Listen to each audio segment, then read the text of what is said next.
consensus media loves Kaleb Johnson. Myself and John, we love him a little bit less.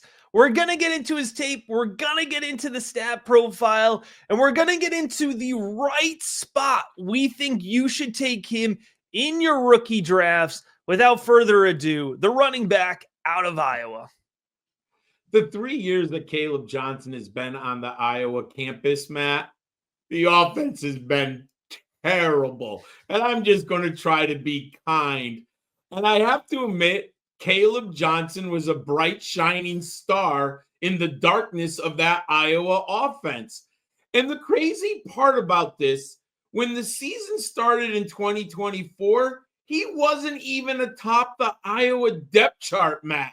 In the opening game, he came off the bench against Illinois State, and he surpassed the century mark on only 11 carries.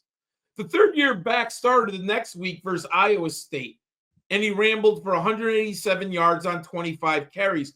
And you and I featured him in our CFF column that week, and I do believe you took him in the league that we compete against each other, and you enjoyed Caleb Williams' weekly production. You better believe it. Sorry, Kaleb Johnson. And by the end of the campaign, Johnson was named first-team All-America, first-team All-Big Ten, Amici Dane Big Ten Running Back of the Year, and the Doak Walker semifinalist. Man, he blasted ahead for 1,537 rushing yards and 22 touchdowns. He added 188 receiving yards and a touchdown on 22 catches. The junior averaged 128 yards per game and a really impressive 6.4 yards per carry. He scored a touchdown in every game, including 7 games with at least 2 scores. But why was he on the bench at the start of the season? As a sophomore in 2023, Johnson played in 10 games and he started only 5. He missed 3 contests due to an injury, and he toted the pigskin only 117 times for 463 yards and 3 scores. But I went back up in the last 3 weeks, and I watched some tape from his freshman year in 2022. And he was honorable mention All Big Ten after establishing a program record with 779 rushing yards for a freshman. He was really good immediately. Leaving Iowa City, Johnson finished his tenure 6th all-time with 2,779 rushing yards, 5th with multiple 200-yard rushing games, and he logged 12 100-yard rushing games. His 30 touchdowns was 4th in school history, and his 32 total touchdowns ranked 6th. In high school, he's from Ohio. He was only a 3-star recruit and traveled in Iowa City. And in high school, he played on the hardwood and he competed in track and field. Matt, I have questions about his versatility and his pass catching. I know you have some questions about the film, which might be why we are both a little lower on him. What should our viewers know after you broke it down? Yeah, I think just setting up his film a little bit. I think one of the things I want to point out here, right, is that you can like his film and just, proceed with some realistic expectations. I feel like that's where I'm at with Kaleb Johnson. There's definitely some good film to be had, especially the Minnesota game. And the Minnesota is on our cut up here because that was the game that changed my tune just a little bit. I liked him a little bit more after, seeing him against the Golden Gophers. But so I'm going to show, we're trying to show the best of these players and we're going to show the way he wins. But I want us to proceed with a realistic idea of how that's going to translate here to the next level. So let's go ahead. Let's get into it because let's talk about he is a good runner. And we're going to see here, John, there's some good footwork there. There's some good anticipation. He's a slow off the line of scrimmage, but that sometimes can work in his favor. I think one of the things that really features as a foundation of Kaleb Johnson's game is he is a high motor runner. He's going to finish through the end of runs. He's got a good low center of gravity, and he absorbs contact well. We're going to see it on this play here. He finishes through the end of his runs and boom, you're not going to get a good arm tackle in on him, right? Like he's yeah. going to work through the middle. He's going to finish forward, and you have to be able to really square him up to bring him down. And I think that is going to serve him well at the next level. I don't see a fast runner. You're going to see he really needs time for these plays to unfold, but he's not slow either, right? He's kind of got a smooth speed. My thing with him is he just lacks a second gear. There's none of that top line explosiveness. And he can look a little rigid and upright running the ball at times. When he changes direction, the footwork can be slow. And that's something I think can be a barrier to success at the next level. But I think overall, his vision is net positive. He feels space well. He anticipates. And like I mentioned, he lets the play unfold. It can work against him, but it definitely helps him at times too. And so if he's able to get behind a strong offensive line in the NFL, he absolutely has the skill set to be successful here. We're seeing what he's able to do when he's got open gaps. I like him best working in between the tackles, but he does have some ability to win off tackle as well. As we can see, he really went to that a lot against Minnesota.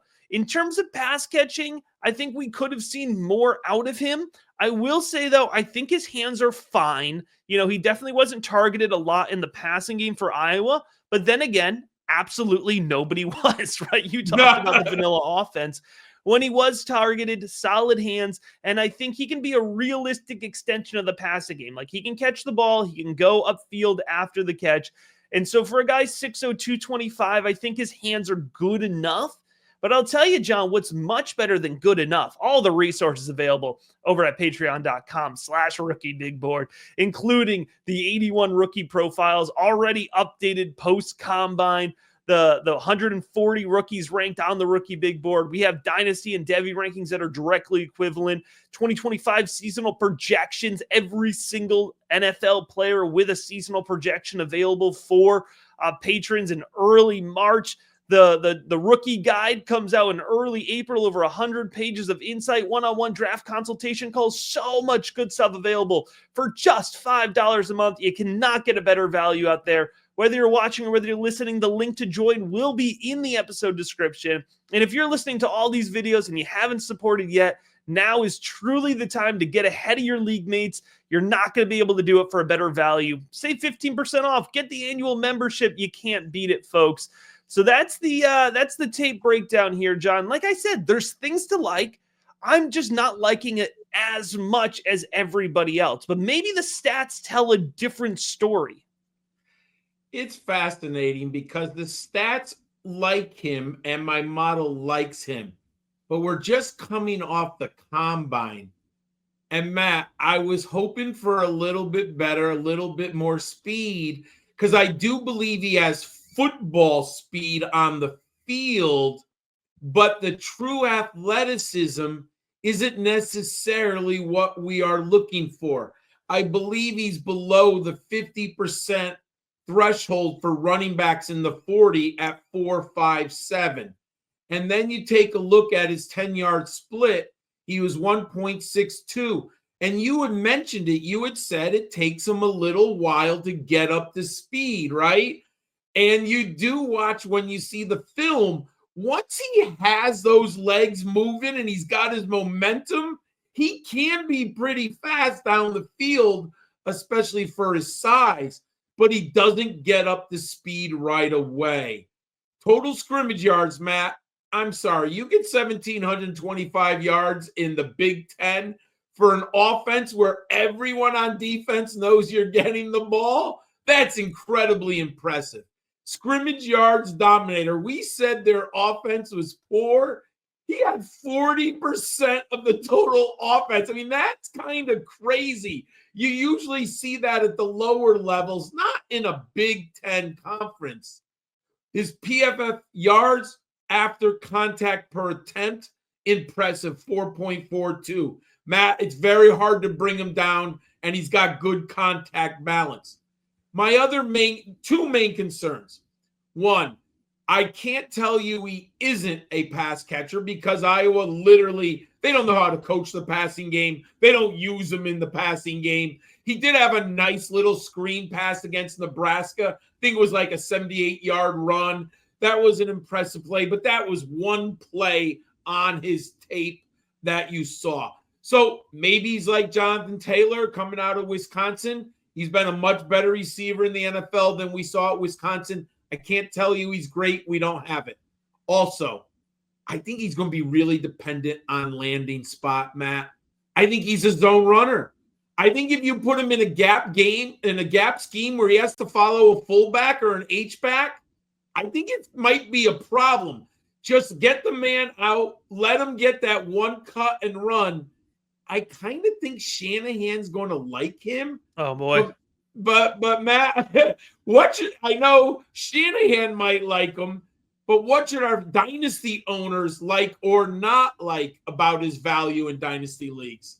Right, we say this all the time. The running backs or the prospects in general that we're low on, it's never a do not draft, right? It's draft at the right value. And I think right now in Superflex rookie drafts, his ADP, where I expect him to go, it's going to be between 109 and 112. I've done some rookie mocks where he's going 105, 106 even. Like the folks who like Kaleb Johnson really like Kaleb Johnson. And at that price, he's a fade for me, John. And so, less than 10%. A fade is never 0%, right? It's just less than 10%. If I'm drafting in the 109 to 112 range, I'm taking him no more than 10% of the time. And the reason is because I think that Kaleb Johnson can be a really, consistent guy in an offense where he gets volume. I think he's more landing spot dependent. I think he's got to be behind a good offensive line that's going to really block open some space for him, give him time to let that play develop, right? And you mentioned it, scheme's important. And I think this is a situation where volume is so important, right? And so my fantasy football value comp for Kaleb Johnson is Tony Pollard. Because when you put Tony Pollard behind Ezekiel Elliott, behind a really talented running back, you never heard of him, right? And there were Tony Pollard fans coming out, absolutely. But when Tony Pollard ends up in a situation in Dallas 2 years ago or in Tennessee this past year where he gets a ton of volume, he can average 3.9 yards per carry, 4.1 yards per carry. And if he gets 225 carries like he has been, he's going to be a running back too. And I think that's what you get with Kaleb Johnson. He can be a running back too if he gets the volume. If he is in a situation where he's getting 150 touches, 125 touches, he's truly a rotational runner. I don't think he's going to be explosive enough and efficient enough to be able to be fantasy relevant consistently, right? And that type of volatility is not what I want to spend my first round pick on. In a draft where there's so many talented players and so many talented runners, there's going to be a lot of tough choices to make at the end of the first round of your rookie drafts. If you want to go for Kaleb Johnson, I'm not going to blame you. I'm just not going to do it. Mid-second round, I think that's the right spot to take him. That's the right value point. But truly, John, there's no better value point out there than just $5 a month for all the resources available at patreon.com/rookiebigboard. Rankings, Discord, one-on-one draft consultation calls, rookie guide, projections, so much good stuff. And by the way, just really good advice. Go back, look at our track record, look at our past rookie profiles. We're helping you win fantasy football championships for just $5 a month. The link to join will be in the episode description, whether you're watching or whether you're listening. And class is going to be in session all draft season long with the FF Educator and the Gridiron Scholar. We're going to be back with another rookie profile real soon.